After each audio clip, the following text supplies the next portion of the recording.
Muy bien, ya estamos aquí en Buen Día Uruguay. Efectivamente, tal como habíamos contado, está con nosotros Martín Sivak, autor de El Salto de Papá, este libro que en apenas un mes ya pasó las 3 ediciones, que bueno, realmente ha sido un fenómeno en cuanto a su repercusión en Argentina y que ha llegado finalmente a nuestro país, donde ayer se presentó en la librería Escaramuza. Martín. Es así. Bueno, Martín, bienvenido, periodista, escritor, docente.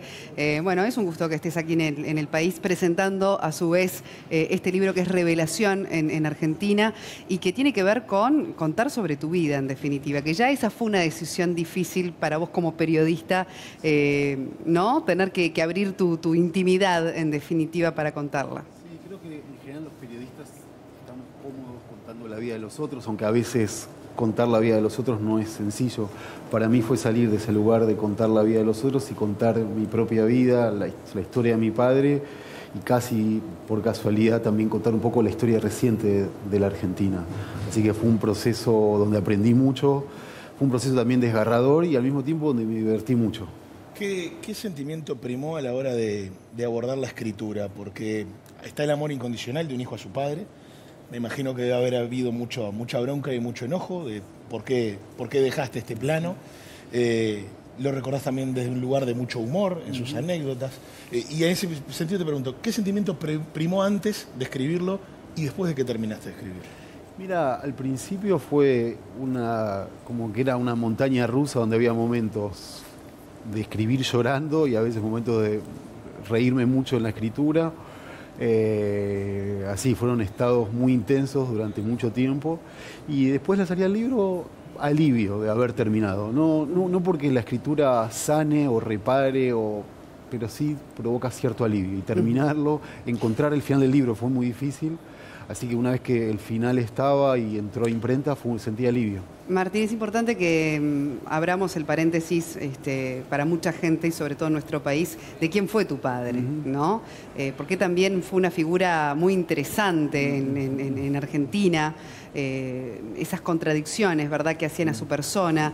Tu familia, además, estuvo también puesta mucho en la mira pública con lo que sucedió con tu tío. Contanos un poco el contexto de la trascendencia también de esta... Sí.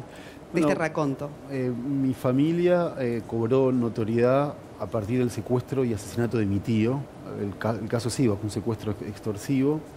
Y ahí mi padre tuvo relevancia pública por las denuncias y el seguimiento del caso. Era una familia que tenía la particularidad de haber surgido gracias a fondos secretos del Partido Comunista. Es decir, el papá de mi papá era testaferro del Partido Comunista y a partir de ahí desarrolló un emporio empresarial que a partir del año 87, cuando aparece el cuerpo de mi tío, mi padre queda a cargo. Así que mi padre combinaba esta doble situación de ser el dueño de un banco y al mismo tiempo declararse marxista-leninista y creer que no había una contradicción, porque él creía que desde el banco iba a terminar con el capitalismo.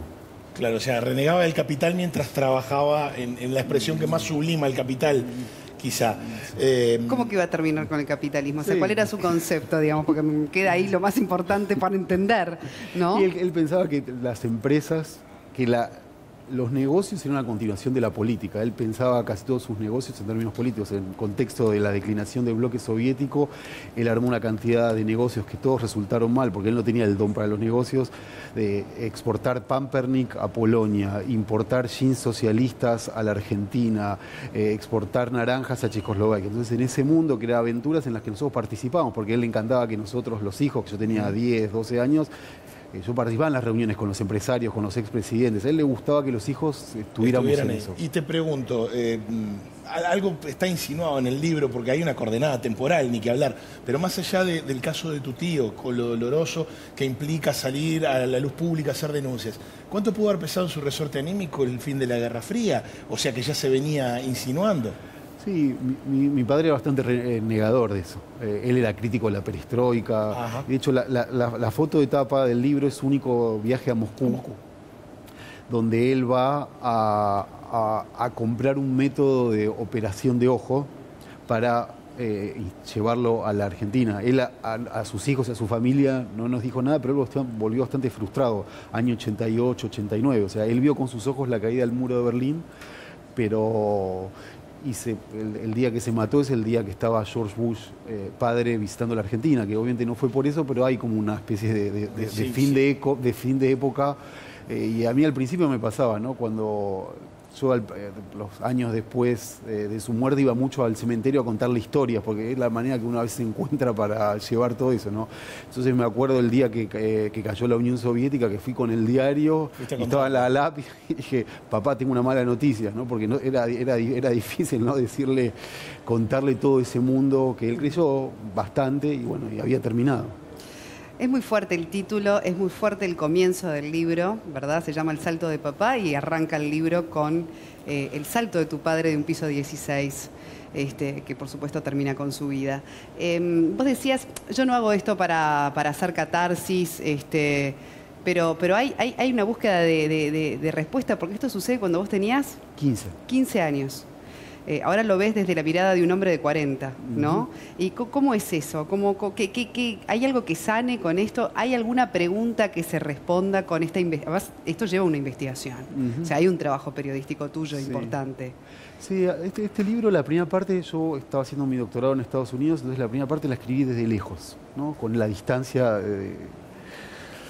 Y cuando me di cuenta que no estaba la voz de mi papá, cuando volví a vivir en la Argentina, entrevisté a su peluquero, psicoanalista, y hice una especie de trabajo periodístico, que era un poco absurdo, porque era reportaje, tema mi papá, era medio raro. Era un perfil. Un perfil entrevistando a gente muy distinta, porque el mundo de mi papá era muy distinto. Entonces, yo no busqué ni una gran respuesta, ni una conclusión. Es contar una historia que me trasciende a mí, convertir a las personas con las que nosotros convivíamos en personajes. Entonces, un poco ese fue el espíritu del libro. Te hago la última, Martín. Este hecho tuvo, obviamente, por lo relevante que era la figura de tu padre, llegó a la opinión pública. En una época pre-Google, pre-redes sociales, los canales de noticias capaz que no tenían la fuerza que tienen hoy por hoy, ¿no? Pero vos sos periodista. ¿Cuánto aprendiste del periodismo, del abordaje periodístico, teniendo que escuchar las noticias que se referían al suicidio de tu padre? Sí, en general, salvo una excepción de un semanario que inventó, un semanario dijo que mi papá tenía cáncer y que se había matado por el levantamiento cara pintada, que eso fue algo que nunca existió, y por 10 años no compré ese semanario. En general, yo no desarrollé una cosa de anticobertura, fue relativamente respetuoso. La revista Gente publicó la foto de mi padre muerto, eso sí, todavía me revuelve el estómago, sí. Pero de eso no, digamos, no... Y tengo una cosa también que son las cosas irracionales del otro lado. El día del velatorio estaba Andino, el conductor de televisión, ¿no? Entonces, yo lo veía de lejos y él se estaba riendo. Entonces en ese momento me dio mucha bronca, ¿no? Y después una vez que me lo crucé por la calle, yo le grité un insulto, una cosa de chico de 15, 16 años. Sí. Y pues, la primera vez que yo fui a cubrir un velatorio, yo también me reí, pero no me estaba riendo de las víctimas, así que estás 4 horas esperando. Sí. Estás en un trabajo. Estás en un trabajo. Ahora, Martín, y por último, porque te lo quiero asociar esto, que vos lo tenés, a flor de piel, porque es tu propia vida, en definitiva, con tu trabajo como periodista, porque hoy estamos en un mundo donde se cuestionan esto de los intereses encontrados, ¿no? Del empresariado y la política, del guerrillero que se convierte en presidente. Es decir, hay un contexto regional que da pie y que ha transformado en definitiva el escenario político con esos polos que llegan al poder. En definitiva, ¿cuál es tu visión al respecto, ¿no? Tú que lo viviste en carne propia con un padre que tenía también esas contradicciones y que sin embargo la llevaba adelante justificándose, en sus acciones también, sí, encontrándole el sentido a eso. Claro, porque el sentido de la carrera empresarial de mi padre no era la acumulación de dinero, sino la idea de, a partir de la posición de poder, cambiar el mundo, que uno lo puede discutir, claro. Pero esa era... Pero pongamos a Macri y a Mujica, ¿no? Como íconos de esto que te estoy diciendo, ¿no? Un guerrillero que llega a presidente, un empresario exitoso que se convierte en presidente. Sí, son también las posibilidades y las búsquedas de cada uno. Son, digamos, en el caso de Argentina, y esto tiene que ver un poco con la historia del padre, lo que este libro a mí me permitió ver es la relación tan permanente y decisiva entre el poder económico y el poder político. Cómo los empresarios dependen y abusan del Estado. Caso Macri, el caso de mi padre, salvando las enormes distancias entre ambos. Es una cosa que yo quiero contar del libro. A mí me interesa mucho esa relación entre negocios y política. Y el libro aprovecho para contar desde adentro las cosas que yo viví Martín Sivak, un placer haberte recibido en Buen Día Uruguay. El libro El Salto de Papá está disponible ya en librerías locales. Así que bueno, muchas gracias y hasta cualquier momento. Muchísimas gracias a ustedes. Da para mucho más, pero los tiempos así son de la televisión y está el libro por lo pronto al alcance de todos. Muy recomendable, de verdad.